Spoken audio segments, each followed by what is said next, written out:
Plus Prajaakeeya also. Prajaakeeya regular ಆಗಿ ಇದ್ದೇ ಇರ್ತೀನಿ, ಅದು ನನ್ನ ಪಾರ್ಟ್, ನಾನು ಕೆಲಸ ಮಾಡ್ತಾನೆ ಇರ್ತೀನಿ. ಬಿಕಾಸ್ ಒಂದು ಜನಗಳಿಗೆ ಒಂದು ಪಕ್ಷ ಅಂತ ಮಾಡಿದ್ದೀನಿ, ಅದು ಹೈಕಮಾಂಡ್ ಜನಗಳೇ ಈ ಪಕ್ಷದಲ್ಲಿ. ನಾನೊಬ್ಬ ವರ್ಕರ್ ಆಗಿರ್ತೀನಿ ಅಷ್ಟೇ. ಯೂಶ್ವಲಿ ಪಕ್ಷದ ಪ್ರೆಸಿಡೆಂಟ್ ಹೈಕಮಾಂಡ್ ಅಂತಾರೆ, ಏನು ಸಂಸ್ಥಾಪಕ ಅಧ್ಯಕ್ಷ ಅಂತ. ಬಟ್ ನಾನಿಲ್ಲೊಬ್ಬ ಕೆಲಸಗಾರ ಅಷ್ಟೇ. ಅದು ಫಸ್ಟ್ ಡೇಯಿಂದ ಹೇಳ್ತಾ ಇದ್ದೀನಿ, ನನಗೆ ಯಾವ ಪೋಸ್ಟಲ್ಲೂ ಕೂಡ ನಾನು ಯಾವ ಅಧಿಕಾರನೂ ಚಲಾಯಿಸೋಕೆ ಇಲ್ಲಿ ಬಂದಿಲ್ಲ. ಹೈಕಮಾಂಡ್ ಜನಗಳು ಅದಕ್ಕೊಂದು ಪ್ಲ್ಯಾಟ್ಫಾರ್ಮ್ ಮಾಡಿದ್ದೀವಿ, ಅದಕ್ಕೊಂದು ಟೆಕ್ನಾಲಜಿ ಯೂಸ್ ಮಾಡಿ ಒಂದು ಇದು ಮಾಡಿದ್ದೀವಿ. ಎನಿಥಿಂಗ್ ಪೋಲಿಂಗ್ ಮಾಡಿ ಜನಾಭಿಪ್ರಾಯ ತೊಗೊಂಡು ಮುಂದುವರಿಯೋ ಥರ. ಸೊ ಆ ಥರ ಇಲ್ಲಿ ಈ ಪಾರ್ಟಿಲಿ ಹೆಂಗೆ ಅಂದರೆ, ನೀವು ಎಲೆಕ್ಷನಲ್ಲಿ ನಿಂತ್ಕೊಬೇಕು ಅಂದರು ನಾವು ಒಂದು ಕಮಿಟಿ ಮಾಡಿ ಇವ್ನು ಕರೆಕ್ಟಾ ಅವ್ನು ಕರೆಕ್ಟಾ ನೋಡಿ ಸೀಟ್ ಕೊಡೋ ಟಿಕೆಟ್ ಕೊಡೋ ವ್ಯವಸ್ಥೆ ಇಲ್ಲ. ಅವ್ನು ಹೋಗಿ ಆ ಏರಿಯಾ ಜನಗಳ ಹತ್ರ ಹೋಗಿ ಒಂದು 6 ಪಾಯಿಂಟ್ಸ್ ಇಟ್ಕೊಂಡಿರೋ ವೋಟರ್ ರೆಕಮೆಂಡೇಷನ್ ಲೆಟ್ರ್ ಅಂತಿದೆ, ಅದನ್ನು ಅವ್ನು ತೋರಿಸ್ಬೇಕು ಜನಗಳಿಗೆ.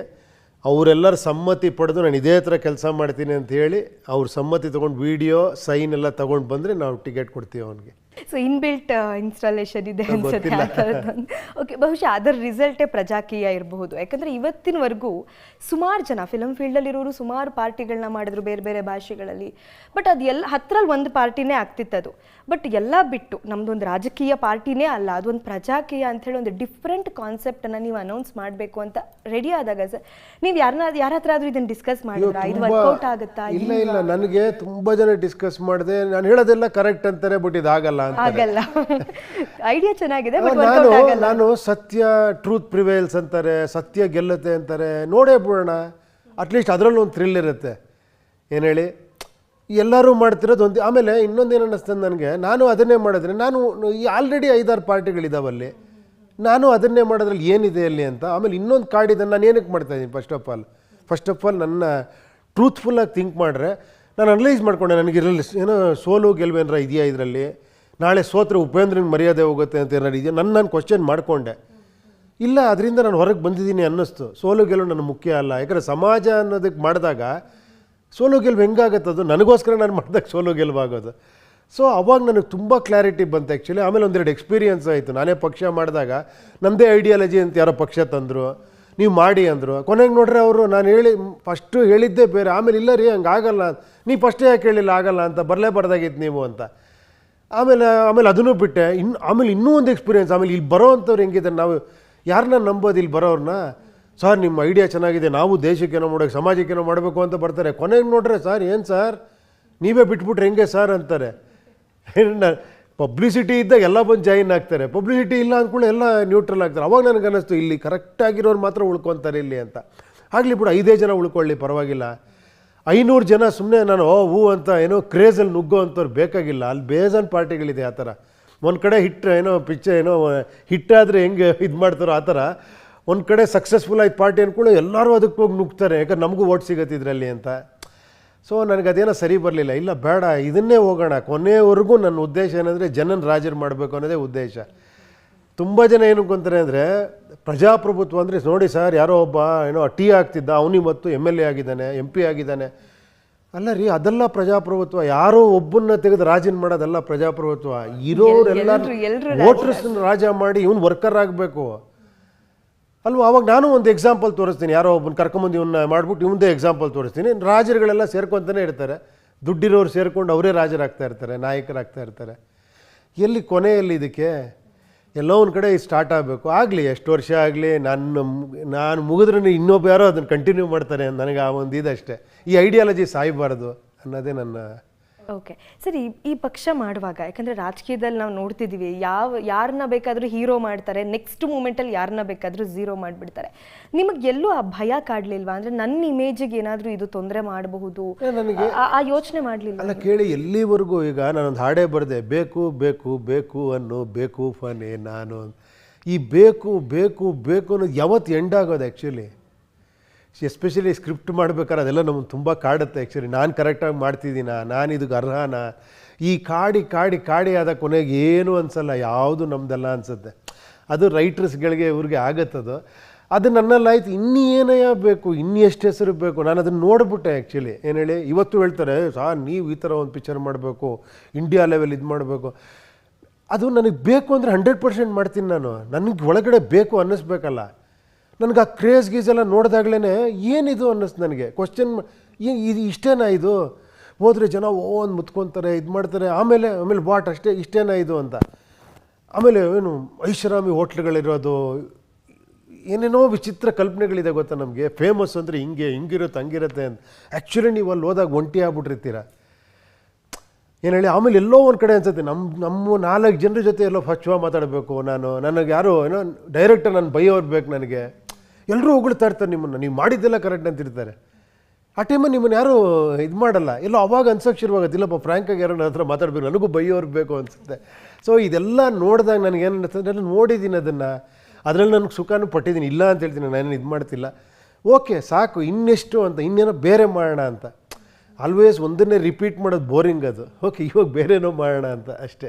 ಸರ್, ಈಗ ರಾಜಕೀಯ ಪಕ್ಷ ಅಂತಂದರೆ ರ್ಯಾಲಿಗಳು ಮಾಡ್ತಾರೆ, ದೊಡ್ಡ ದೊಡ್ಡ ಸಮಾವೇಶಗಳನ್ನ ಮಾಡ್ತಾರೆ, ಮತ್ತು ಎಷ್ಟು ಜನನ ಸೇರಿಸ್ತಾರೆ ಅನ್ನೋದು ಕಾಂಪಿಟೇಷನ್. ಲೋಕಲ್ ಲೀಡರ್ಗಳಿಗೆ ಅದೆಲ್ಲ ಪ್ರೆಸ್ಟೀಜ್ ವಿಚಾರ. ಆದರೆ ಇದು ಯಾವುದೂ ಇಲ್ಲ, ಜನಗಳ ಚಿಂತನೆಗೆ ನಾನು ಬಿಡ್ತಿದ್ದೀನಿ ಅಂತ ನೀವು ಹೇಳ್ತಿದ್ದೀರಿ. ಸೊ ಹೇಗೆ ಅಂದರೆ ಈ ಕಾನ್ಸೆಪ್ಟ್ಗೂ ಕೂಡ ಪ್ರಚಾರ ಬೇಕಿದೆ. ಸೊ ಅದ್ರ ಬಗ್ಗೆ ಏನಾದರೂ ಯೋಚನೆ ಮಾಡಿದ್ದೀರಾ ಸರ್? ಅಲ್ಲ, ಯಾಕೆ ವಿಚಾರಗಳು ಪ್ರಚಾರ ಆಗಬಾರ್ದು ಅಂತ ಆಗುತ್ತೆ ಅಂತ ಅನ್ಸುತ್ತಾ ಸರ್ ಈಗಿನ ಇದರಲ್ಲಿ? ಅಲ್ಲ, ಆಗಲಿಲ್ಲ ಅಂದರೆ ಬೇಡ ಅಂತ ಜನಕ್ಕೆ ಅಷ್ಟೇ. ನಿಮಗೆ ಬೇಡ ಅಂದಮೇಲೆ ನಾನು ಯಾರು ಫೋರ್ಸ್ ಮಾಡೋದಕ್ಕೆ? ಮೂರ್ಖತನ ಅಲ್ವಾ ಅದು? ನಿಮ್ಗೆ ಹಸಿವು ಇಲ್ಲ, ನಾನೇ ಊಟ ಮಾಡು ಅಂತ ತುರ್ಕಿದ್ರೆ ಏನಾಗುತ್ತೆ? ಈ ವಿಚಾರ ಬೇಕು ಅನ್ನೋ ಕಾಲ ಬಂದಾಗ ಅದಾಗತ್ತದು ಅಲ್ವಾ? ಸಿಂಪಲ್ ಅಲ್ವಾ? ಸತ್ಯ ತಾನೇ ಹೇಳಿ, ಸತ್ಯನೋ ಅಲ್ವಾ? ನಿಜ ಹೌದು. ಬಟ್ ಅಂದರೆ ಈಗ ಸರ್, ಈಗ ಹೆಂಗಿದೆ ಕಾಲ ಅಂತಂದರೆ, ಈಗ ನಮ್ಮ ಒಂದು ಫೇರ್ನೆಸ್ ಕ್ರೀಮ್ ಅಡ್ವರ್ಟೈಸ್ಗಳನ್ನ ನಾವು ನೋಡ್ತೀವಿ, ನಮಗೆ ಗೊತ್ತು ದಿನ ಬೆಳಗಾಗೋದ್ರೊಳಗಡೆ ನಾವು ಬೆಳಗಾಗಲ್ಲ ಅಂತ. ಬಟ್ ಆದರೂ ಆ ಅಡ್ವರ್ಟೈಸ್ನಿಂದ ನಾವು ಅಟ್ರಾಕ್ಟ್ ಆಗ್ತೀವಲ್ವಾ? ಸೊ ಹಾಗೆ ಜನಗಳಿಗೆ ಏನೋ ಒಂದು ವಿಚಾರ ಅಂದರೆ ಈಸಿಯಾಗಿ ಅಟ್ರಾಕ್ಟ್ ಆಗಿಬಿಡ್ತಾರೆ. ಬಟ್ ನೀವು ಹೇಗೆ ಅದನ್ನು ನೀವು ಹೇಳ್ತಿದ್ದೀರಾ, ಜನನ ಸೆಳೆಯೋ ಅಗತ್ಯ ನನಗಿಲ್ಲ ಅಂತ. ಬಟ್ ಹೇಗೆ ಸರ್, ಹೇಗೆ ಅಲ್ಲ ಕೇಳಿ, ಈಗ ನಿಮಗೆ ಅದೇ ಬೇಕು ಅಂದರೆ ಇದಾವಲ್ಲ ಅಂತ ನಾನು ಕೇಳ್ತಾ ಇರೋದು. ನನಗೆ ಒಂದು ಅರ್ಥ ಆಗ್ತಿಲ್ಲ, ಅದನ್ನೇ ಮಾಡಬೇಕು ಅನ್ನೋಂಗಿದ್ರೆ ಇನ್ನೊಬ್ಬ ಯಾಕೆ ಅಂತ. Then why you hate all this 3 parties? ಯಾಕೆ ಹೇಟ್ ಮಾಡ್ತಾ ಇದ್ದೀರಾ? ಯಾಕೆ ಅವರು ಸರಿ ಇಲ್ಲ ಅಂತ ಇದ್ದೀರಾ? ನನಗೆ ಅದು ಅರ್ಥನೇ ಆಗಲ್ಲ ಲಾಜಿಕಲಿ. ವೈ ಎಲ್ಲರೂ ಅಷ್ಟೊಂದು ಅಸತ್ಯದಲ್ಲಿ ಬದುಕ್ತಾ ಇದ್ದೀವ ನಾವು?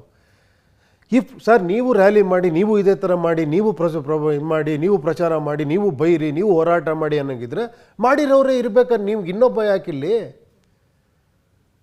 ಅಲ್ವಾ? ಅರ್ಥನೇ ಆಗಲ್ಲ. ಆಲ್ರೆಡಿ 3-4 ಜನ ಇದ್ದಾರೆ, ಯಾರೋ ಒಬ್ಬರು ಚೂಸ್ ಮಾಡ್ಕೊಳ್ಳಿ, ಬಿ ಹ್ಯಾಪಿ ಅಟ್ಲೀಸ್ಟ್. ಇನ್ನೊಬ್ಬ ಏನೋ ಬೇರೆ ಹೇಳಿದ್ರೆ ಅರ್ಥ ಮಾಡ್ಕೊಳ್ಳಿ, ಏನಕ್ಕೆ ಬೇರೆ ಹೇಳ್ತೀಯಾನೆ, ಯಾಕೆ ಹಣ ಬರಬಾರ್ದು ಇಲ್ಲಿ ರಾಜಕೀಯದಲ್ಲಿ? ನಾನು ಹೇಳಿದ್ದು, ತುಂಬ ಜನಕ್ಕೆ ಸಿನಿಮಾ ಕಂಪೇರ್ ಮಾಡ್ತಾರೆ. ಸರ್ ಸಿನಿಮಾ ಏನು ಪಬ್ಲಿಸಿಟಿ ಮಾಡಿದ್ರೆ ಓಡುತ್ತಾ ರೀ? ಸಿನಿಮಾ ಬಿಸ್ನೆಸ್ ರೀ, ರಾಜಕೀಯನಾಗಿ ಬಿಸ್ನೆಸ್ ಮಾಡ್ತಾ ಇದ್ದೀರಾ. ನಿಮ್ಮ ದುಡ್ಡು ಇಲ್ಲಿ ಇರೋದಿಲ್ಲಿ, ನೀವಿಲ್ಲಿ ಸಂಬಳ ಕೊಡ್ತಿದ್ದೀರ ಪ್ರತಿಯೊಬ್ಬರಿಗೂ ಕೂಡ. ನಿಮ್ಮ ಟ್ಯಾಕ್ಸ್ ಮನಿ ಇದು, ನಿಮ್ಮ ಮಕ್ಕಳಿಗೆ, ನಿಮಗೆ, ನಿಮ್ಮ ತಂದೆ ತಾಯಿಗೆ ಹೆಲ್ಪ್ ಆಗೋವಂಥದ್ದು ಮಾಡ್ಕೊಬೇಕು ನೀವು.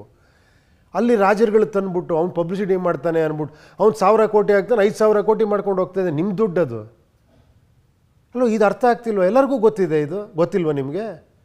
ಅಲ್ಲ, ಈಗ ಎಲೆಕ್ಷನ್ ಮಾಡೋದು ಅಷ್ಟೇ ಕಷ್ಟ ಇದೆ ಸರ್. ಎಮ್ ಎಲ್ ಎ ಎಲೆಕ್ಷನ್ಗಳಿಗೆ ಕಂಟೆಸ್ಟ್ ಮಾಡೋರು ಮನೆ ಮಠ ಮಾರ್ಕೊಂಡು ಕಂಟೆಸ್ಟ್ ಮಾಡ್ತಾರೆ. ಗೆದ್ದ ಮೇಲೆ ದೊಡ್ಡ ಸಾಮ್ರಾಜ್ಯನೇ ಕಟ್ಕೋತಾರೆ. ಜನಗಳಿಗೆ ಗೊತ್ತಿಲ್ವ? ಮತ್ತೆ ಗೊತ್ತಿದ್ದು ನೀವು ಮಾಡಿ. ಸೊ ಅಂದರೆ ನಿಮಗೆ ಯು ಡಿಸರ್ವ್ ದಿಸ್, ನಿಮಗೆ ಬೇಕಿದೆ. ಅದ್ರ ಮೇಲೆ ನಾನು ಮಾಡೋದು ಮೂರ್ಖತನ ಅದು ಅಲ್ವಾ? ಹೋರಾಟ ಮಾಡಿ ಏನಕ್ಕೆ ಮಾಡಬೇಕು? ಒಳ್ಳೆ ವೋಟ್ ಹಾಕೋದೇ ಕರೆಕ್ಟ್ ಹೋರಾಟ ಅಲ್ವಾ? ನೀವು ಅಲ್ಲಿ ಕರೆಕ್ಟಾಗಿ ಮಾಡಿ, ಒಳ್ಳೆಯವ್ರು ಸೆಲೆಕ್ಟ್ ಮಾಡಿ, ಆಮೇಲೆ ವಿಚಾರಗಳಿಗೆ ಸೆಲೆಕ್ಟ್ ಮಾಡಿ. ಇವಾಗ ಏನೋ ನಿಮಗೆ ಇವಾಗ ರಾಜರ ಕಾಲದಿಂದ ಪ್ರಜಾಪ್ರಭುತ್ವ ಬಂದಿದ್ದು ಯಾಕಂದರೆ ಪ್ರಜೆಗಳಿಗೆ ರೈಟ್ಸ್ ಕೊಡೋಕ್ಕೋಸ್ಕರ, ಕರೆಕ್ಟ್ ತಾನೆ? 5 ವರ್ಷಕ್ಕೆ ಒಂದು ರೈಟ್ಸ್ ಕೊಟ್ಟಿದ್ದಾರೆ. ಅದು ವರ್ಕೌಟ್ ಆಗ್ತಿಲ್ಲ, ಇವಾಗ ಔಟ್ಡೇಟೆಡ್ ಆಗ್ತಾ ಇದೆ ಅದು. ಯಾಕಂದರೆ ಫಸ್ಟ್ ಒಬ್ಬನೇ ರಾಜ ಇದ್ದ, ಅಟ್ಲೀಸ್ಟ್ ಒಬ್ಬನೇ ರಾಜ ಇದ್ದಾಗ ನಂದೇ ದೇಶ ಅಂದ್ಕೊಂಡು ಅವನು ಅಟ್ಲೀಸ್ಟ್ ಏನೋ ಚೆನ್ನಾಗಿ ಮಾಡೋನು. ಈಗ 5-5 ವರ್ಷಕ್ಕೆ ಒಬ್ಬ ರಾಜ. ನಾನು ಹೇಳೋದು ಅದ್ರ ಬದಲು ನೀವು ಇವಾಗ 3 ತಿಂಗಳಿಗೆ ಮಾಡಿ, 6 ತಿಂಗಳಿಗೆ ಮಾಡಿ, ಅವನ್ನ ಕಿತ್ತು ಬಿಸಾಕೋರು, ಅವನ ರೈಟ್ ಟು ರೀಕಾಲ್ ತನ್ನಿ. ಆಮೇಲೆ ಅವ್ನಿಗೊಂದು SOP ಮಾಡಿ, ಅವ್ನು ವರ್ಕರ್, ಅವನು ನಾಯಕನ ಮಾಡಬೇಡಿ. ಹೀಗೆ ವರ್ಕ್ ಮಾಡಬೇಕು, ಹೀಗೆ ಟ್ರಾನ್ಸ್ಪರೆಂಟಾಗಿ ಟೆಕ್ನಾಲಜಿ ಯೂಸ್ ಮಾಡ್ಕೊಂಡು ಮಾಡಬೇಕು. ಜನಗಳ ಅಭಿಪ್ರಾಯ ತಿಳ್ಕೊಬೇಕು, ಪ್ರತಿಯೊಂದು ಟ್ರಾನ್ಸ್ಪರೆಂಟಾಗಿ ವರದಿ ಒಪ್ಪಿಸ್ಬೇಕು, ನಾವು ಇವ್ಯಾಲ್ಯೂಯೇಟ್ ಮಾಡಬೇಕು. ನಾನು ಸಿಂಪಲ್ ಹೇಳ್ತೀನಿ, ಒಬ್ಬ ಪೊಲೀಸ್ ಆಫೀಸರ್ ನಮ್ಮ ಏರಿಯಾಗೆ ಬಂದ, ಕರೆಕ್ಟಾ? ಅವನು ಆ ಏರಿಯಾ ಜನಗಳ ಪೋಲಿಂಗ್ ಆಧಾರದ ಮೇಲೆ ಅಲ್ಲಿ ಇರಬೇಕು ಆ್ಯಕ್ಚುಲಿ. ಈಗ ಅವ್ನು ಅಷ್ಟು ಚೆನ್ನಾಗಿ ಕೆಲಸ ಮಾಡ್ತೀನಿ ಅನ್ಸುತ್ತಾ ನಮಗೆ? ಎಸ್, ಇವನು ಇಲ್ಲಿ ಕಂಟಿನ್ಯೂ ಆಗಲಿ ಅಂದ್ರೆ ಅವ್ನು ಕಂಟಿನ್ಯೂ ಮಾಡೋದು. ಯಾರೋ ಒಬ್ಬ ಲಂಚ ತೊಗೊಂಡು ಅವ್ನು ಬೇರೆ ಕಡೆ ಟ್ರಾನ್ಸ್ಫರ್ ಮಾಡೋದಲ್ಲ ಅಲ್ವಾ? ನಾನು ಅದಕ್ಕೆ ಹೇಳ್ತಿರೋದು, ಅಧಿಕಾರ ಜನಗಳ ಕೈಲಿ ಇರಬೇಕು ಅಂದರೆ ಇಲ್ಲಿಂದನೇ ಜನಗಳು ಸ್ಟಾರ್ಟ್ ಮಾಡಬೇಕು. ಫಸ್ಟು ನೀವು ಪ್ರಚಾರದ ರಾಜಕೀಯ ತೆಗೆದಾಕಬೇಕು ಅಂದ್ರೆ ನೀವೇ ಟ್ರೈ ಮಾಡಬೇಕು. ಹಣ ರಹಿತ ರಾಜಕೀಯ ಮಾಡಬೇಕು, ನೀವೇ ಟ್ರೈ ಮಾಡಬೇಕು. ನೀವೇ ನನ್ನ ಕೇಳ್ತಾ ಕೂತ್ರೆ ಸರ್ ಕಲೆಕ್ಟ್ ಮಾಡಿ ಸರ್ ದುಡ್ಡು ಪರವಾಗಿಲ್ಲ, ಅವಾಗ ನಾನು ದೊಡ್ಡ ದೊಡ್ಡ ಸಜೆಷನ್ಗಳು ಬಂದಿದೆಯಾ ಸರ್ ನಿಮಗೆ? ಹೇಳ್ತಾರೆ. ಈಗೀಗ ಅರ್ಥ ಆಗ್ತಾ ಇದೆ. ಫಸ್ಟ್ ಸರ್ ಮಾಡಿ ಸರ್, ದುಡ್ಡಿಸ್ಕೊಂಡು ಮಾಡಿ, ದುಡ್ಡಿಲ್ಲದೆ ಏನೂ ಆಗಲ್ಲ ಅವ್ನು. ಈಗೀಗ ಅವ್ರಿಗೆ ಅರ್ಥ ಆಗ್ತಾ ಇದೆ ಕರೆಕ್ಟು. ಏನಾಗುತ್ತೆ ನಾನೇ ಹೇಳ್ತೀನಿ, ನಾನೇ ಆಗದೆ ಅಂದ್ಕೊಳ್ಳಿ, ನಾನೇ ಒಂದು 50 ಕೋಟಿ ಆಗದೆ, ನಾನು ಸುಮ್ಮನೆ ಇರ್ತೀನ? ಯೋಚನೆ ಮಾಡಿ ನೀವು. 150 ಕೋಟಿ ಮಾಡ್ಕೊಂಡೆ ಆ ಥರ ನನಗೆ ಸಮಾಜ ಸೇವೆ ಮಾಡ್ಬೇಕಾದ್ರೆ ನಾನು ರಾಜಕೀಯ ಪಕ್ಷ ಮಾಡಲ್ಲ. 50 ಕೋಟಿ ತಂದು ನಾನು ಒಂದಷ್ಟು ಒಳ್ಳೆ ಕೆಲಸ ಮಾಡಿ ಆತ್ಮತೃಪ್ತಿ ಪಡ್ಕೊಂಡ್ಬಿಡ್ತೀನಿ. ಬಿಡಪ್ಪ, ನನ್ನ ಕೈಲಾಗಿರೋ ದುಡ್ಡ ನಾನು ಮಾಡಿದ್ದೀನಿ ಅಂತ. ನಾನು ಯಾಕೆ 50 ಕೋಟಿ ಹಾಕ್ಬೇಕಿಲ್ಲಿ? ಬಿಸ್ನೆಸ್ ಮಾಡ್ಕೊಂಡಿದ್ದೀನಿ, ನನಗೆ ಗೊತ್ತಿಲ್ಲ 1000 ಕೋಟಿ ಇದೆ ಅಂತ. 50 ಕೋಟಿ ಇನ್ವೆಸ್ಟ್ ಮಾಡ್ತೀನಿ, ಪ್ರಚಾರ ಮಾಡ್ತೀನಿ, ಎಲ್ಲರನ್ನೂ ನನ್ನಿಂದ ಒಂದಷ್ಟು ಜನಕ್ಕೆ ಹೆಲ್ಪ್ ಆಗ್ತಿದೆ, ಇಲ್ಲ ಅಂತ ಹೇಳ್ತಿಲ್ಲ, ಒಂದು 10% ಜನಕ್ಕೆ ಹೆಲ್ಪ್ ಆಗ್ತಿದೆ. ಬಟ್ ವಾಟ್ ಅಬೌಟ್ 90% ಪೀಪಲ್ ಅಲ್ವಾ? ಅವ್ರಿಗೆ ಮಾತಾಡೋರು ಯಾರು? ಅವ್ರನ್ನ ಯಾರು ಕೇಳೋರೇ ಇಲ್ವೇ? ನಾನು ಅವ್ರ ಪರವಾಗಿ ನಾನು ನಿಂತ್ಕೊಂಡಿದ್ದೀನಿ ಅಷ್ಟೇ. ಓಕೆ, ನೀವು ಮಾಡ್ಕೊಳ್ಳಿ, ನಿಮ್ಗೆ ಇದೇ ಸರಿ ಅನ್ಸರಿ ಜನಕ್ಕೆ, ಅದನ್ನೇ ಕಂಟಿನ್ಯೂ ಮಾಡಿ, ನನಗೇನು ಬೇಜಾರಿಲ್ಲ, ನನಗೆ ನೋವೇ ಇಲ್ಲ. ನಾನು ಡೇ 1 ಹೇಳಿದೆ, ನನಗೆ 10 ವೋಟ್ ಸಿಗಲಿ, 10 ವೋಟ್ ಸಿಕ್ಕಿದ್ರೆ ಸಂತೋಷ ಪಡ್ತೀನಿ ನಾನು. 10 ಜನ ಚೇಂಜ್ ಆದ್ರೂ ಸಂತೋಷ ಪಡ್ತೀನಿ ನಾನು. ಅದಕ್ಕಿನ್ನ ದೊಡ್ಡ ವಿನ್ ಇನ್ನೊಂದು ಇಲ್ವೇ ಇಲ್ಲ. ಯಾಕಂದ್ರೆ 0 ನಿಂತಿದ್ದೀನಿ ನಾನು. ನನಗೆ ಸೋಲು ಇಲ್ಲ, ಗೆಲುವು ಇಲ್ಲ. ನಿಜ, ಅಂದರೆ ಕಳ್ಕೊಳ್ಬೇಕಾಗಿರೋದು ಏನೂ ಇರಲಿಲ್ಲ. ಒಂದು ಗಳಿಸಿದ್ರು ಅದು ಗಳಿಕೆನೇ. ಹೌದು, ಸತ್ಯದಲ್ಲಿರೋನ್ಗೆ ಭಾಳ ಅದು ಆ್ಯಕ್ಚುಲಿ ಟ್ರೂತ್ಫುಲ್ಲಾಗಿ ನಿಂತ್ಕೊಂಡ್ಬಿಟ್ಟ ಅಂದರೆ ನೀವು ಸೇಫು, ನಿಮಗೆ ಭಯ ಇರಲ್ಲ, ಇದಿರಲ್ಲ. ನಾನೇನೋ ರಾಂಗ್ ರೂಟಲ್ಲಿ ಬಂದ್ಬಿಟ್ಟು ಏನಯ್ಯ ನಾನು ಪ್ರೆಷರಲ್ಲಿ ಬೀಳ್ತೀನಿ, ನಾನು ಗೆಲ್ಲೇಬೇಕು ಅಂತ ಟ್ರೈ ಮಾಡ್ತೀನಿ, ನೋಡ್ತೀನಿ ಎಷ್ಟು ವೋಟ್ ಬಂತು, ಎಲ್ಲ ಒಂದು 20,000. ನಾವು ಉಪೇಂದ್ರಿಗೆ 20,000 ವೋಟ, ನಾನು ಇಷ್ಟೆಲ್ಲ ಕರ್ನಾಟಕದೆಲ್ಲ ಓಡಾಡಿ ನನಗೆ ಬೇಜಾರಾಗುತ್ತೆ. ಕೊನೆಗೆ ರಾಂಗ್ ರೂಟ್ ಗೆಳಿತೀನಿ, 50 ಬರಲಿ, 60 ಬರಲಿ, 1 ಲಕ್ಷ ಬರಲಿ, ಗೆಲ್ಲೇಬೇಕು ಅಂತ ಹೋರಾಡ್ತೀನಿ. ಗೆದ್ದೊಂದು 10 ಸೀಟ್ ಬಿದ್ಮೇಲೆ ಇನ್ನೂ ಕರಪ್ಟ್ ಆಗ್ತೀನಿ ನಾನು. ಹಂಗೆ ಆಗ್ತಿರೋದಲ್ಲ, ಎಲ್ಲ ನೋಡ್ತಿದ್ದೀವಲ್ವ ನಾವು ಇದನ್ನು. ಇದೇನು ಹೊಸದಲ್ಲ, ಎಲ್ಲರಿಗೂ ನಾನು ಎಷ್ಟು ಹೇಳಿದ್ರು ಎಲ್ಲರಿಗೂ ಗೊತ್ತಿರೋದೆ. ಬಟ್ ಬದಲಾಯಿಸ್ಬೇಕಾದ ಅವ್ರ ಜನನೇ ಅಲ್ವಾ. ಸರ್, ಈಗ 2023 ನೆಕ್ಸ್ಟ್ ಎಲೆಕ್ಷನ್ಗೆ ಏನು ಪ್ಲ್ಯಾನ್ಸ್ ಇದೆ ಸರ್? ಅಂದರೆ ಎಲ್ಲ ಕಡೆನೂ ಕಂಟೆಸ್ಟ್ ಮಾಡಿಸ್ತೀರಾ? ಯಾವ ಥರ ಹೇಗೆ ಪ್ಲ್ಯಾನ್ ಮಾಡ್ಕೋತೀವಿ? ಇಲ್ಲ, ಖಂಡಿತ. ನೋಡಿ, ಇವಾಗ ನಾವು ಒಂದು ಆ್ಯಪ್ ಮಾಡಿದ್ದೀವಿ, ಅದು PRAJEE ಅಂತ ಒಂದು ಟೈಪ್ ಮಾಡಿದ್ರೆ ನೀವು ಆ್ಯಂಡ್ರಾಯ್ಡಲ್ಲಿ, ಐಫೋನಲ್ಲಿ ನಿಮ್ಗೆ ಆ್ಯಪ್ ಓಪನ್ ಆಗುತ್ತೆ. ಆ್ಯಪಲ್ಲಿ ನೀವು ನಿಮ್ಗೆ ಓದೋಕ್ಕೆ ಟೈಮ್ ಇಲ್ಲ ಅಂದರೆ ಆಡಿಯೋ ಬಟನ್ನು ಇಟ್ಟಿದ್ದೀವಲ್ಲಿ, ನೀವು ಬೇಕಾದ್ರೆ ಫುಲ್ ಕೇಳ್ಬಿಡ್ಬೋದು ಬೇಕಾದ್ರೆ ಏನದು ಕಾನ್ಸೆಪ್ಟು, ಏನು SOP ಅಂತ. ಸೊ ಈ ಒಂದು ಪ್ರೊಸೀಜರ್ ಮಾಡಿದ್ವಿ. ಇಲ್ಲೇನು ಹೇಳಿದ್ವಿ, ನೋಡಪ್ಪ ನೀವೇ ಹೈಕಮಾಂಡ್, ಇಲ್ಲಿ ಯಾರು ವ್ಯಕ್ತಿ ಬರಲ್ಲ, ಇಲ್ಲಿ ವ್ಯಕ್ತಿ ಇಂಪಾರ್ಟೆಂಟ್ ಅಲ್ಲ, ಉಪೇಂದ್ರನೂ ಇಂಪಾರ್ಟೆಂಟ್ ಅಲ್ಲ, ಯಾರೂ ಇಂಪಾರ್ಟೆಂಟ್ ಅಲ್ಲ, ನಾಯಕರು ಕ್ರಿಯೇಟ್ ಮಾಡೋ ಫ್ಯಾಕ್ಟ್ರಿ ಅಲ್ಲ ಇದು. ಇಲ್ಲಿ ವಿಚಾರಗಳು ಕ್ರಿಯೇಟ್ ಮಾಡೋ ಫ್ಯಾಕ್ಟ್ರಿ. ಇನ್ನೊಂದಷ್ಟು ಟೆಕ್ನಾಲಜಿ ತೊಗೊಂಬನ್ನಿ, ಟ್ರಾನ್ಸ್ಪರೆನ್ಸಿಗೆ ಏನು ಮಾಡ್ಬೋದು ಅಂತ, ಹೆಂಗೆ ಜನರು ಕನೆಕ್ಟಿವಿಟಿ ಮಾಡ್ಬೋದು ಅಂತ ತನ್ನಿ, ಇದೆಲ್ಲ ತನ್ನಿ. ವಿ ಆರ್ ವೆಲ್ಕಮ್ ಮಾಡ್ತೀವಿ ನಾವು. ಸೊ ಹಿಂಗಿದೆ ಪ್ರೊಸೀಜರು. ನೋಡಿ, ನೀವೇ ಒಂದು ಏರಿಯಾದಲ್ಲಿ ಡಿಸೈಡ್ ಮಾಡಿ, ಒಂದು ಗ್ರಾಮ ಪಂಚಾಯತ್ ನೀವು ಒಬ್ಬ ನಿಲ್ಲಿಸ್ಬಿಟ್ಟು, ನೋಡಪ್ಪ ಈ ಥರ ಕೆಲಸ ಮಾಡಿ ನಿಂತ್ಕೊಳ್ಳಯ್ಯ ನೀನು, ನಾವೆಲ್ಲ ಸಪೋರ್ಟ್ ಮಾಡ್ತೀವಿ, ಹೋಗಿ ಹಿಂಗೆ ಕೆಲಸ ಮಾಡು, ನಿಲ್ಲಿಸಿ ಮಾಡಿ, ಇಲ್ಲಿ ಕಳಿಸಿ. ನೀವು ರೆಕಮೆಂಡೇಷನ್ ಲೆಟ್ರ್ ಇದೆ, ನೀವು ಅಲ್ಲಿ ಡೌನ್ಲೋಡ್ ಮಾಡ್ಕೊಬೋದು, ಎಲ್ಲ ಸೈನ್ ಮಾಡಿ ಕಳಿಸಿ. ನಾನು ಮೆಕ್ಯಾನಿಕಲ್ಲಾಗಿ ನಿಮಗೆ ಟಿಕೆಟ್ ಕೊಡ್ತೀನಿ, ಗೆಲ್ಲಿಸಿ. ನೀವೇನಾರ ಅವ್ನು ತಪ್ಪು ಮಾಡೋದನ್ನ, ಈ ಥರ ಈ ವಿಚಾರದ ನಡ್ಕೊಳ್ದೆ ನಾಳೆ ಮೋಸ ಮಾಡೋದನ್ನ ಕರೀರಿ, ನಾನು ಬರ್ತೀನಿ, ನಾವೆಲ್ಲ ಸೇರ್ಕೊಂಡು ಅವ್ನು ಇಳಿಸೋಣ ಕೆಳಗಡೆಗೆ. ಇದೆಲ್ಲೋ ಒಂದು ಕಡೆ ಅದು ಆಗಬೇಕು ಆ್ಯಕ್ಚುಲಿ ಅಲ್ವಾ? ಅದು ದೊಡ್ಡ ಮಟ್ಟದಲ್ಲಿ ಆಯ್ತು ಅಂದ್ಕೊಳ್ಳಿ, ನಾಳೆ ಇದು ಕಾನ್ಸ್ಟಿಟ್ಯೂಷನಲ್ಲಿ ಬರ್ಬೋದು. SOPಗಳಿರಬೇಕು, ಪ್ರತಿಯೊಬ್ಬ ಅಭ್ಯರ್ಥಿಗೆ ರೈಟ್ ಟು ರೀಕಾಲ್ ಜನಕ್ಕೆ ಕೊಡಬೇಕು. ಆಮೇಲೆ ಸುಮ್ಮನೆ ಮ್ಯಾನಿಫೆಸ್ಟೋಗಳು ಮಾಡಬಾರ್ದು, ಅಥೆಂಟಿಕ್ ಮ್ಯಾನಿಫೆಸ್ಟೋ ಮಾಡಬೇಕು. ಬಾಯಿಗೆ ಬಂದಂಗೆಲ್ಲ ನಾನು ಸಮುದ್ರ ಅಂತಂದು ಬೆಂಗಳೂರಲ್ಲಿ ಇಟ್ಬಿಡ್ತೀನಿ ಅಂತ ಮ್ಯಾನಿಫೆಸ್ಟೋ ಮಾಡೋದಲ್ಲ. ನಾನೇನೋ ಮಾಡ್ತೀನಿ, ಅದಕ್ಕೆ ಬಡ್ಜೆಟ್ ಇದೆಯಾ, ಎಷ್ಟು ದಿನದಲ್ಲಿ ಮಾಡ್ತೀವಿ, ಹೇಗೆ ಮಾಡ್ತೀವಿ, ಅದು ಬಾಳಿಕೆ ಏನು, ಅದಕ್ಕೆ ಆಲ್ಟರ್ನೇಟಿವ್ ಏನು, ಈ ವಿಚಾರಗಳು ಚರ್ಚೆ ಆಗಬೇಕಲ್ವ, ಅವಾಗ ಅದ್ಭುತ ದೇಶ ಆಗುತ್ತೆ. ಸರ್, ಈಗ ಈ ವಿಚಾರಗಳೇ, ಈಗ ನೀವು ಹೇಳ್ತಿದ್ದೀರಿ ಜನ ಇದನ್ನು ಅರ್ಥ ಮಾಡ್ಕೊಳ್ಬೇಕು, ಜನಕ್ಕೆ ಏನು ಬೇಕು ಅದನ್ನು ಅವರೇ ಸೆಲೆಕ್ಟ್ ಮಾಡ್ಕೊಳ್ಬೇಕು ಅಂತ. ಬಟ್ ಈ ವಿಚಾರ ಅಂದರೆ ಪ್ರಜಾಕೀಯ ಈ ವಿಚಾರಗಳನ್ನು ನಿಮ್ಮ ಮುಂದೆ ಇಡ್ತಾ ಇದೆ ಅನ್ನುವಂಥದ್ದು ಪ್ರತಿ ಗ್ರಾಮಕ್ಕೂ ಮುಟ್ಟಿಸ್ಬೇಕಾದಂಥ ಒಂದು ಜವಾಬ್ದಾರಿ ಅಂತೂ ನಿಮ್ಮ ಮೇಲಿದೆ. ನನ್ನ ಮೇಲೆ, ನಿಮ್ಮ ಮೇಲೆ ಇಲ್ವಾ? ಖಂಡಿತ ಸರ್, ಪ್ರತಿಯೊಬ್ಬರು ಮೇಲೆ. ನನ್ನ ಜವಾಬ್ದಾರಿ ನಾನು ಮಾಡ್ತಾ ಇದ್ದೀನಿ. ಈಗ ನಿಮ್ಮ ಜವಾಬ್ದಾರಿ ನೀವು ಕೇಳ್ತಾ ಇದ್ದೀರಾ.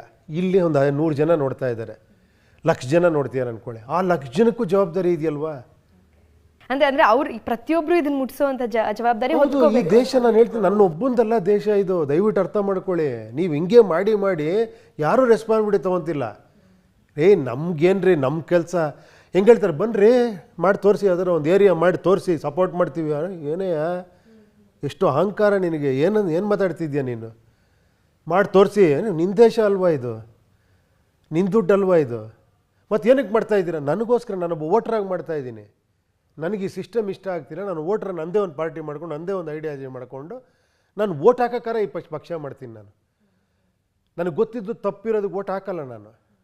ಸೊ ಅದೇ ಥರ ನಿಮ್ಮದು ಪಕ್ಷ ನೀವು ಮಾಡೋಕ್ಕಾಗಲ್ಲ, ಬನ್ನಿ ಇದು ನಿಮ್ಮ ಪಕ್ಷ ಅಂತ ಮಾಡಿದ್ದೀನಿ, ಬನ್ನಿ ಎಲ್ಲ ಸೇರ್ಕೊಳ್ಳಿ ಮಾಡೋಣ ಅಲ್ವಾ? ತಪ್ಪ ಅದು ಹೇಳಿ ನೋಡೋಣ.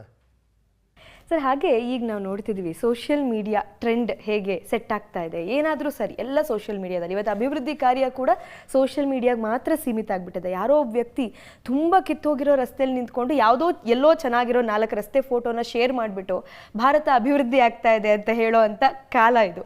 ಸೊ ಏನು ಹೇಳ್ತೀರಿ ಸರ್ ಈ ವಿಚಾರಗಳ ಬಗ್ಗೆ, ಈ ರೀತಿ ಟ್ರೆಂಡ್ ಬಗ್ಗೆ? ಅದಕ್ಕೆ ಹೇಳಿ ಕಣ್ಣೆದುರುಗಡೆ ನೋಡಿ ಸ್ವಲ್ಪ ಅಂತ. ಓಕೆ, ಎಲ್ಲೋ ಭ್ರಮಾಲೋಕದಲ್ಲಿ ಇರಬೇಡಿ. ಆ್ಯಕ್ಚುಲಿ ಎಲ್ಲ ನೋಡಿ, ಕಣ್ಣೆದುರುಗಡೆ ನೋಡಿ, ನಮ್ಮ ಸುತ್ತಮುತ್ತ ನೋಡಿ, ನಮ್ಮ ಮಕ್ಕಳು ವಿದ್ಯಾಭ್ಯಾಸ ನೋಡಿ, ಒಂದು ಗೌರ್ಮೆಂಟ್ ಸ್ಕೂಲ್ ಚೆನ್ನಾಗಿದೆಯಾ ನೋಡಿ, ಹಾಸ್ಪಿಟ್ಲಿಗೆ ಹೋಗಿ ನೋಡಿ. ನಿಮ್ಗದು ಫ್ರೀ ಸಿಗಬೇಕು. ಆ್ಯಕ್ಚುಲಿ ನಿಮ್ಗದು ಒಂದು ಒಳ್ಳೆ ಫೆಸಿಲಿಟಿ ನಿಮ್ಗೆ ಸಿಗಬೇಕು. ಯಾಕಂದರೆ ಲಕ್ಷಾಂತರ ಕೋಟಿ ನಿಮ್ಮ ದುಡ್ಡದು, ಪ್ರತಿಯೊಬ್ಬರ ದುಡ್ಡದು, ಟ್ಯಾಕ್ಸ್ ಮನಿ ಅದು. ಕರೆಕ್ಟ್ ಅಲ್ವಾ? ಆ ದುಡ್ಡು ಟ್ರಾನ್ಸ್ಪರೆನ್ಸಿ ಕೇಳೋದು ತಪ್ಪ? ಅಥವಾ ಟ್ರಾನ್ಸ್ಪರೆನ್ಸಿ ಕೊಡೋವಂಥ ಸಿಸ್ಟಮ್ ನೀವು ವೋಟ್ ಮಾಡಬೇಕು, ನೀವು ಒತ್ತಾಯಿಸಬೇಕು. ನಾವೇ ಬಿಡಿ ಮಾಡ್ಕೊಳ್ಳಿ ಬಿಡ್ಲಿರಿ. ನೋಡ್ರಿ ಮೊನ್ನೆ ಏನಿರಲಿಲ್ಲ ನೋಡ್ರಿ, ಬಂದು ಎಲೆಕ್ಷನ್ ಇದ್ಕೊಂಡು ಇವತ್ತು ನೋಡ್ರಿ ಎಂಥ ಬಿಲ್ಡಿಂಗ್ ಕಟ್ಟಿ ನೀವೇ ಖುಷಿ ಪಟ್ಬಿಟ್ರೆ ನಾಳೆ ನನ್ನ ಮಗನೂ ಪಾಲಿಟಿಕ್ಸ್ ಕಳಿಸ್ತೀನಿ ಹಿಂಗೆ ಅಂದರೆ ಏನು ಮಾಡೋಣ? ಸೊ ಓವರ್ ಆಲ್ ಸರ್, ಅಂದರೆ ಹೌದು ವ್ಯವಸ್ಥೆನ ಇವಾಗ ಏನಾಗಿದೆ ಅಂದರೆ ಎಲ್ಲರೂ ನಮ್ಮ ಜನ ಸರಿ ಇಲ್ಲ, ನಮ್ಮ ರಾಜಕೀಯ ವ್ಯವಸ್ಥೆ ಸರಿ ಇಲ್ಲ ಅಂತ ಬೈಕೊಂಡು ಮತ್ತೆ ತಪ್ಪನ್ನೇ ಆಯ್ಕೆ ಮಾಡ್ಕೊಳ್ತಾ ಇರುವಂಥ ಒಂದು time. So all of a sudden ಜನ ಕೂಡ ಈ ಕಾನ್ಸೆಪ್ಟ್ ಅಂದರೆ ನೀವೇ ಹೇಳಿದ ಹಾಗೆ ಕಾನ್ಸೆಪ್ಟ್ ತುಂಬ ಚೆನ್ನಾಗಿದೆ, ಬಟ್ ಇಲ್ಲಿದು ವರ್ಕೌಟ್ ಆಗುತ್ತಾ ಅಂತ ಜನ ಕೂಡ ಅದನ್ನು ಹಾಗೆ ತುಂಬ ಚೆನ್ನಾಗಿದೆ, ಪ್ರಜಾಕೀಯ ಕಾನ್ಸೆಪ್ಟ್ ತುಂಬ ಚೆನ್ನಾಗಿದೆ, ಆದರೆ ವೋಟ್ಗಳ ಕನ್ವರ್ಟ್ ಆಗುತ್ತಾ ಅಂತ ಹೇಗೆ ಸರ್ ಇದನ್ನು ಹೇಗೆ? ನೋಡಿ, ಇದೊಂದು ಒಳ್ಳೆ ಕ್ವಶನ್ ಕೇಳಿದ್ರಿ ನೀವು. ನಾವೆಲ್ಲ ಹೆಂಗಾಗ್ಬಿಟ್ಟಿದ್ದೀವಿ ಅಂದರೆ, ನಾನು ಮರ್ಯಾದೆನೇ ಕೊಟ್ಕೊಳ್ಳಲ್ಲ. ನಾನು ಎಷ್ಟು ಗುಲಾಮನ ಪರಿಸ್ಥಿತಿ ತಂದ್ಬಿಟ್ಟಿದೆ ನನ್ನ ಅಂದರೆ, 1000 ಜನ ಅಲ್ಲೆಲ್ಲೋ ಅಂತಿದ್ರು ಹಿಂಗೆ ನೋಡ್ತೀನಿ ಹಿಂಗೆ, ಇವರೆಲ್ಲ ಕರೆಕ್ಟು, ನನ್ನ ವೋಟ್ ವೇಸ್ಟ್ ಆಗುತ್ತೆ ಅಂತ ನಾನು ಗೆಲ್ಲೋ ಪಕ್ಷಕ್ಕೆ ವೋಟ್ ಹಾಕೋದು. ನಾನು ಹೇಳೋದು, ನನ್ನ ವೋಟ್ ವೇಸ್ಟ್ ಆಗ್ಬಂದು ನಾನು ವಿಚಾರಕ್ಕೆ ವೋಟ್ ಹಾಕ್ಬೇಕು. ನನ್ನ ವೋಟ್ ವೇಸ್ಟ್ ಆದರೆ ಎಷ್ಟು ಬಿಟ್ಟರೆ ಎಷ್ಟು ಅಲ್ವಾ? ಯಾಕೆ ಈ ಸಮೂಹ ಸನ್ನಿಗೆ ನಾವು ಯಾಕೆ ಇದಾಗ್ತೀವಿ? ತುಂಬ ಪ್ರಚಾರ ಮಾಡೋದಕ್ಕೆ ನಾವು ಆ ಕಡೆ ಹೋಗೋದು ತಪ್ಪಲ್ವಾ? ಅದು ಇಂಡಿವಿಜುವಲ್ ಕೆಪಾಸಿಟಿ ಬೆಳೆಸ್ಕೊಳ್ಳೋದು ಯಾವಾಗ ಮನುಷ್ಯ? ನಾಯಕತ್ವ ಬೆಳೆಸ್ಕೊಳ್ಳೋದು ಯಾವಾಗ ಜನಗಳು? ಇದು ಯಾವುದು ಇಲ್ಲದೆ ಇದ್ದಾಗ ಅವ್ನು ವಿಚಾರ ಮಾಡ್ತಾನೆ. ಇದು ಎ ಫಾರ್ ಆ್ಯಪಲ್ ಹೇಳ್ಕೊಟ್ಟಂಗೆ. ಎ ಫಾರ್ ಅಂದರೆ ಆ್ಯಪಲ್ ಅಂತೀವಿ ನಾವು ಅಷ್ಟೇ, ಪಟ್ ಅಂತ ಬಂದ್ಬಿಡಿದೆ. ಯಾಕಂದ್ರೆ ನಿಮ್ಗೆ ಹಂಗೆ ತಲೆಗೆ ತುಂಬಿಟ್ಟಿದ್ದೀವಿ. ಪುಸ್ತಕದ ಬಗ್ಗೆ ಎ ಫಾರ್ಗೆ ಒಂದಷ್ಟು ವರ್ಡ್ಸ್ ಹೇಳು ಅಂತಿದ್ರೆ ನಿಮಗೆ, ನೀವು ಒಂದಷ್ಟು ಥಿಂಕ್ ಮಾಡ್ತಾ ಇದ್ರಿ. ಇವತ್ತು ನಾನು ಪಿಕ್ಚರು ಅದಕ್ಕೆ ಆ ಥರ ಟ್ರೈ ಮಾಡೋದು. ನಾನು ಟೈಟ್ಲು ಬೇರೆ ಥರ ಇಡ್ತೀನಿ, ಥಿಂಕ್ ಮಾಡಲಿ. ಆ ಥಿಂಕಿಂಗು ಇದು ಪ್ರವೋಕಿಂಗ್ ಬರಬೇಕಲ್ವಾ? ಇಷ್ಟು ಕೊಡ್ತೀನಿ, ನೀನು ಇಷ್ಟು ನೋಡು ನಾನು ಹಿಂಗೆ ಇರ್ತಾನೆ, ಖುಷಿ ಪಡ್ತಾನೆ, ಹ್ಯಾಪಿ ಹಂಗೆ ಇರ್ತಾನೆ. ಅದು ಎಲ್ಲಿಗೆ ಡಿಸಾಸ್ಟ್ರಸ್ ಆಗಿಬಿಡುತ್ತಲ್ಲ, ಕರ್ಕೊಂಡು ಹೋಗ್ಬಿಡುತ್ತೆ. ದೇಶ ಇಂಪ್ರೂವ್ ಆಗೋದು ಯಾವಾಗ? ವಿಚಾರವಂತರು ಬಂದಾಗ, ಪ್ರಶ್ನೆ ಕೇಳೋರು ಬಂದಾಗ. ಬಟ್ ಈಗಿನ ವ್ಯವಸ್ಥೆಯಲ್ಲಿ ಸರ್, ಪ್ರಶ್ನೆ ಕೇಳೋರ್ನ ಅಥವಾ ಆರೋಪ ಮಾಡೋರ್ನೇ ಆರೋಪಿಗಳನ್ನಾಗಿ ಮಾಡಿ ಒಂಥರ ಅವ್ರನ್ನ ಸೈಲೆಂಟ್ ಮಾಡಿ ಮುಂದಕ್ಕೆ ಹೋಗ್ತಾ ಇದೆ ರಾಜಕೀಯ ವ್ಯವಸ್ಥೆ. ನೋಡಿ, ನಾನು ಆರೋಪ ಮಾಡ್ತಾ ಇದ್ದೀನಿ, ಯಾಕೆ ನನ್ನ ಮೇಲೆ ಯಾರು ಇದು ಮಾಡ್ತಿಲ್ಲ ಹೇಳಿ? ಯಾರಿಗೂ ಅನ್ನಿಸ್ತಿಲ್ಲ ಉಪೇಂದ್ರ ಟಾರ್ಗೆಟ್ ಮಾಡ್ಬೇಕಾದ್ರೆ. ತುಂಬ ಜನ ರಾಜಕೀಯದವ್ರು ಹೇಳ್ತಾರೆ, ಅವ್ರು ಹೇಳ್ತಿರೋದು ಕರೆಕ್ಟ್ ರೀ, ಬಟ್ ಬದಲಾಗಬೇಕು ಅಂತ ರಾಜಕೀಯದವರೇ ಹೇಳ್ತಾರೆ. ನಾನು ಇಲ್ಲಿ ಬಂದ್ಬಿಟ್ಟು, ನಾನು ನಿಮ್ಮ ದಾರಿಗೆ ಬಂದ್ಬಿಟ್ಟು ನಾನು ಬಾಯಿಗೆ ಬಂದಾಗ ಬ್ಲೇಮ್ ಮಾಡ್ತಿದ್ರೆ ಅವನು ನಾನು ಬ್ಲೇಮ್ ಮಾಡ್ತಾನೆ. ಫಸ್ಟ್ ಆಫ್ ಆಲ್ ನಾನು ಯಾಕೆ ಬ್ಲೇಮ್ ಮಾಡ್ಬೇಕು ಹೇಳಿ? ಒಂದು ಯೋಚನೆ ಮಾಡಿ. ಈಗ ರಾಜಕೀಯದವ್ರನ್ನ ಅವ್ನು ಸರಿ ಇಲ್ಲ, ಇವ್ನು ಸರಿ, ನಾನು ಬ್ಲೇಮ್ ಮಾಡೋಕೆ ನಾನು ಸರಿ ಇದ್ದೀನ? ಫಸ್ಟ್ ಆಫ್ ಆಲು ಪಾಪ ಅವ್ನು ಕೋಟ್ಯಾಂತರ ರೂಪಾಯಿ ಖರ್ಚು ಮಾಡಿದ್ದಾನೆ ಅಲ್ವಾ? ಆ ಖರ್ಚಿಗೆ ನಾನು ಓಟ್ ಹಾಕಿದ್ದೀನಿ, ಅರ್ಥ ಆಯ್ತಾ? ಅವ್ನು ಹೆಂಗೆ ಬ್ಲೇಮ್ ಮಾಡ್ತೀರಾ ನೀವು ಅವ್ನಿಗೆ ಹೇಳಿದ್ರಾ, ಸರ್ ದುಡ್ಡು ಕೊಡ್ಬಿಡಿ ಸರ್, ಬನ್ನಿ ಸರ್ ಹಿಂಗೆ ಕೆಲಸ ಮಾಡ್ತೀರಾ ಸರ್ ಸಂಬಳ ಕೊಡ್ತೀವಿ ಸರ್, ನೀವು ಕೊಡ್ತಿದ್ದೀರಾ ನೀವು ಸರ್, ಕೆಲಸ ಮಾಡಿ ಸರ್ ಅಂತ ಹೇಳಿ ಅವಾಗ ನಿಮಗೆ ಕೇಳೋ ರೈಟ್ಸ್ ಇರುತ್ತೆ. ಸುಮ್ಮನೆ ಬಂದ್ಬಿಟ್ಟು ಅವ್ನು ಕರಪ್ಟು, ಇವ್ನು ಕರಪ್ಟು, ಎಲ್ಲರೂ ಕರಪ್ಟೆ. ನಿಮಗೆ ಗೊತ್ತೇ ಇದೆ ಯಾವತ್ತಿಲ್ಲ ಕರಪ್ಷನ್ ಈ ದೇಶದಲ್ಲಿ ಅಲ್ವಾ? ಅದೇ ಯಾರು ಏನು ಮಾಡಿದ್ರು ಅನ್ನೋದಕ್ಕಿಂತ ಎಲೆಕ್ಷನ್ ಹಿಂದಿನ ದಿನ ಯಾರು ಎಷ್ಟು ಕೊಟ್ಟರು ಅನ್ನೋದೇ ಮ್ಯಾಟರ್ ಆಗೋದು. ಜನಗಳು ಹಂಗೆ ಆಗ್ಬಿಡಿರಿ, ನಮ್ಗೇನು ಸುಮ್ಮನೆ ಯಾಕೆ ಕೊಟ್ಟಾಗ ಅವ್ನು ಹೆಂಗಿರೋ ದುಡ್ಡು ಮಾಡ್ತಾನೆ, ನಮಗೂ ಕೊಡಲಿ ಬಿಡಿ ಅಂತ. ನಾನು ಹೇಳಿದೆ, ಅಟ್ಲೀಸ್ಟ್ ಅರ್ಥ ಮಾಡ್ಕೊಳ್ಳಪ್ಪ, ನಿಮ್ಮ ವೋಟಿನ ರೇಟ್ 2-2.5 ಲಕ್ಷ 3 ಲಕ್ಷ ರೂಪಾಯಿ ನಿಮ್ಮ ವೋಟಿಂದ ಒಂದೊಂದು ರೇಟ್. ಅದು ಯಾಕೆ 5,000 10,000ಕ್ಕೆ ಮಾರ್ಕೊಂತೀರಾ ಅಲ್ವಾ? ಸರ್, ಈ ನಿಮ್ಮ ಥಾಟ್ಸ್ಗೆ ಈಗ ನಿಮಗೆ ಸುಮಾರು ಜನ ಪೊಲಿಟಿಕಲ್ ಪಾರ್ಟೀಸಲ್ಲೂ ನಿಮಗೆ ಗೊತ್ತಿರೋರು ಇದ್ದಾರೆ, ನಿಮ್ಮ ಫ್ರೆಂಡ್ಸ್ ಇದ್ದಾರೆ, ವೆಲ್ ವಿಷರ್ಸ್ ಇದ್ದಾರೆ, ಅವ್ರ ಕಡೆಯಿಂದ ಏನು ರೆಸ್ಪಾನ್ಸ್ ಬಂದಿದೆ ಸರ್? ಯಾವತ್ತಾದ್ರೂ ನಿಮ್ಮ ಜೊತೆ ಡಿಸ್ಕಸ್ ಮಾಡಿದ್ರೆ? ಡಿಬೇಟಲ್ಲಿ ನಾನು ಮಾತಾಡ್ತೀನಿ, ಅಲ್ಲೂ ಬೇರೆ ಬೇರೆ ಪಕ್ಷದವ್ರು ಇರ್ತಾರೆ, ಎಲ್ಲರೂ ಹೇಳ್ತಾರೆ ಇಲ್ಲ ಉಪೇಂದ್ರ ಅವ್ರು ಹೇಳ್ತಿರೋದು ಕರೆಕ್ಟ್ ಅಂತಾರೆ. ಯಾಕಂದರೆ ಅವ್ರಿಗೂ ಗೊತ್ತದು ಇದೇ ಸತ್ಯ ಅಂತ. ಮೊನ್ನೆ ಹಂಗೆ ಮಾತಾಡ್ಬೇಕಾದ್ರೆ ಒಂದು ಡಿಬೇಟಲ್ಲಿ ಹಂಗೆ ಹೇಳಿದ್ರು, ಬಟ್ ಏನು ಸರ್ ನೋಡಿ, ಅವ್ರು ಯಾರೋ ಮಹಿಮಾ ಪಾಟೀಲ್ ಅಂತ ಅವ್ರು ನಿಂತ್ಕೊಂಡ್ರು ಎಲೆಕ್ಷನ್ಗೆ, ಅವರು ಇದೇ ನಿಮ್ಮ ಐಡಿಯಾಲಜಿಲಿ 4 ವೋಟ್ ಬರಲಿಲ್ಲ ಅವ್ರಿಗೆ. ನಾನು ಹೇಳಿದೆ, ಹೌದು ಸ್ವಾಮಿ, ವೋಟ್ ಬರಲಿಲ್ಲ ಅವ್ರಿಗೆ ಅಟ್ಲೀಸ್ಟ್ ಅವರೊಂದು ದಾರಿ ಸ್ಟಾರ್ಟ್ ಮಾಡಿದ್ದಾರೆ. ಹಂಗಾರೆ ನೀವು ಗೆಲುವು ಸೋಲೇ ನಿಮ್ಗೆ ಇಂಪಾರ್ಟೆಂಟು? ನಾನು ಗೆಲುವು ಸೋಲು ಅಷ್ಟೇ ನನಗೆ ಇಂಪಾರ್ಟೆಂಟು. ನಾನು ತಪ್ಪು ಮಾಡಿದ್ರೂ ಪರವಾಗಿಲ್ಲ, ನಾನು ಗೆಲ್ಲಬೇಕಷ್ಟೇ. ನಾಳೆ ನೀವು ಯೋಚನೆ ಮಾಡಿ, ಇದೇ ಸಮಾಜ ನಿಮ್ಮ ಮಕ್ಕಳನ್ನ ಬೆಳೆಸ್ತೀರಾ? ನಾನು ಕರಪ್ಟ್ ಮಾಡಿ ಇದು ಮಾಡಿ ನಾನು ಮನೆ ಮಾಡಿಕೊಂಡು ಐಷಾರಾಮಿ ಜೀವನ ಎಲ್ಲ ಮಾಡ್ಬೋದು. ನಾಳೆ ಇದೇ ರೋಡಲ್ಲಿ ನನ್ನ ಮಕ್ಕಳು ಓಡಾಡಬೇಕಲ್ವ? ನೀವು ಅವನಿಗೆ ಬೆನ್ಸೇ ಕೊಡಿಸ್ಬೋದು, BMW ಕೊಡಿಸ್ಬೋದು, ಇನ್ನೊಂದು ಕೊಡಿಸ್ಬೋದು, ಇದೇ ರೋಡಲ್ಲಿ ಓಡಾಡಬೇಕಲ್ವ ಅವನು? ಸೊ ಅದು ನಮ್ಮ ದೇಶ ಅಲ್ವಾ? ನಮ್ಮ ಮನೆ ಮಾತ್ರನ ನಮ್ಮ ದೇಶ. ಸೊ ನಾವೆಲ್ಲ ಸ್ವಲ್ಪ ಒಂದು ಲೆವೆಲ್ಗೆ ವಿಚಾರ ಬಂದರೆ ಅಟ್ಲೀಸ್ಟ್ ಪಾಲಿಟಿಕ್ಸ್ನ ಸರಿ ಮಾಡ್ಕೊಬೇಕು. ನಾವು ತಪ್ಪಿದೆ, ಅದೇ ಗೆಲ್ತಾ ಇದೆ, ನಾವೇನು ಮಾಡೋಕ್ಕಾಗಲ್ಲ, ಹೇಳ್ತಾರೆ ಅಷ್ಟೇ ರೀ, ಯಾರಿಗೆ ಕೇಳ್ತಾರೆ ಇದನ್ನು, ಈ ಥರ ಕೇರ್ಲೆಸ್ ಆಗ್ಬಿಟ್ರೆ ಎಲ್ಲರೂ. ಇಲ್ಲ ಹೇಳ್ತೀನಿ ಕೇಳಿ, ಲಕ್ಷಾಂತರ ಹುಡುಗರು ಅವ್ರ ಹೆಸರೇ ಚೇಂಜ್ ಮಾಡ್ಕೊಂಡ್ಬಿಟ್ಟಿದ್ದಾರೆ. ರಮೇಶ್ ಪ್ರಜಾಕೀಯ, ಸುರೇಶ್ ಪ್ರಜಾಕೀಯ, ಎಷ್ಟೋ ಜನ ಅವ್ರ ಊರುಗಳ ಹೆಸರು ಚೇಂಜ್ ಮಾಡಿಕೊಂಡು ಏನು ವಾಟ್ಸಪ್ ಗ್ರೂಪ್ಗಳು ಮಾಡ್ಕೊಂಡಿದ್ದಾರೆ, ಏನೋ ಫ್ಯಾನ್ ಪೇಜಸ್ಗಳು ಮಾಡ್ಕೊಂಡಿದ್ದಾರೆ, ಇನ್ಸ್ಟಾಗ್ರಾಮಲ್ಲಿ ಇದು ಮಾಡ್ತಾ ಇದ್ದಾರೆ, ತುಂಬ ಜನ ವೀಡಿಯೋಗಳು ಮಾಡ್ತಾ ಇದ್ದಾರೆ. ನಿಮಗೆ ಖುಷಿ ಅನ್ಸಲ್ವಾ? ನಿಮ್ಗೆ ಏನು ಅನ್ಸುತ್ತೆ ಸರ್? ಯಾಕಂದ್ರೆ ನೀವು ಸ್ಟಾರ್ಟ್ ಮಾಡಿದಾಗ ನಾನು ಒಬ್ಬನೇ ಇದ್ದೆ ಸ್ಟಾರ್ಟ್ ಮಾಡಿದಾಗ. ಇವತ್ತು ಲಕ್ಷಾಂತರ ಜನ ಇದ್ದಾರೆ, ನಾಳೆ ಕೋಟ್ಯಾಂತರ ಜನ ಆಗ್ತಾರೆ. ನೋಡ್ತಾ ಇರಿ. ನನಗೆ ಆಸೆ ಏನಂದರೆ ಉಪೇಂದ್ರ ಇಲ್ದಿರೋ ಪ್ರಜಾಕೀಯ ಆಗಬೇಕು. ಮತ್ತೆ ನನ್ನೇ ನಾಯಕ ಉಪೇಂದ್ರ ಹೇಳಿದ್ರು ಹಿಂಗೆ ಮಾಡ್ತಿದ್ವಿ ಅಲ್ಲ. ಅದು ಉಪೇಂದ್ರನ ಬಾಯಲ್ಲಿ ಯಾವುದೋ ಒಂದು ಶಕ್ತಿ ಹೇಳಿಸಿದೆ ಅಂದ್ಕೊಳ್ಳಿ, ನಾನೊಬ್ಬ ಇನ್ಸ್ಟ್ರೂಮೆಂಟ್ ಅಷ್ಟೇ. ಇಲ್ಲಿ ಆ ವಿಚಾರಗಳೇ ಒಂದು ಪಾರ್ಟಿ ಆ ವಿಚಾರಗಳು ಪಾರ್ಟಿ ಆಗ್ಬಿಟ್ಟು ಅಂದ್ಕೊಳ್ಳಿ, ಜನಗಳು ಹಿಂಗೆ ಆಗ್ಬಿಡ್ತಾರೆ. ಅವೆಲ್ಲ ಉಪೇಂದ್ರ ಹೇಳಿ ಯಾರು ಹೇಳಿ ಇದು ಕರೆಕ್ಟ್ ಹಿಂಗಿರಬೇಕು, ನಮಗೆ ಟ್ರಾನ್ಸ್ಪರೆನ್ಸಿ ಬೇಕು, ಏನು SOP ಇರಬೇಕು ಪ್ರತಿಯೊಬ್ಬನಿಗೆ, ಇಲ್ಲಿ ಬರೋನು ಹಿಂಗೆ ಕೆಲಸ ಮಾಡಬೇಕು. ಹಂಗಿದ್ರೆ ಬಾ ನೀನು ಇಲ್ಲಿಗೆ, ಇಲ್ಲಾಂದ್ರೆ ಇಲ್ಲ, ನಿನ್ಗೆ ಬೇಕಾದ್ರೆ ಒಂದು 50,000 ಜಾಸ್ತಿ ತಗೋ ಸಂಬಳ. ಕರಪ್ಷನ್ ಇರಬಾರ್ದು ಅಲ್ವಾ? ತಪ್ಪೇನಲ್ಲ ಅಲ್ವಾ? ಅವನಿಗಿಂತ ಎಫಿಷಿಯೆಂಟ್ ಇನ್ನೊಬ್ಬ ಬಂದ ಚೇಂಜ್ ಮಾಡಿ. ಈಗ ನಮ್ಮ ಮನೇಲೇ ಒಂದು ಕೆಲಸಗಾರ ಇಟ್ಕೊತೀವಿ, ಒಬ್ಬ ಯಾರೋ ಸರಿ ಕೆಲಸ ಮಾಡ್ತಿಲ್ಲ ಅಂದರೆ ಬೇಡಪ್ಪ ನೀನು ಹೋಗಪ್ಪ ಅಂತೀವಿ, ಇನ್ನೊಬ್ಬನ ಎಫಿಷಿಯೆಂಟ್ ಇಟ್ಕೊತೀವಲ್ವ? ಆ ಮೆರಿಟಿಗೆ ವ್ಯಾಲ್ಯೂ ಬೇಕಲ್ವಾ?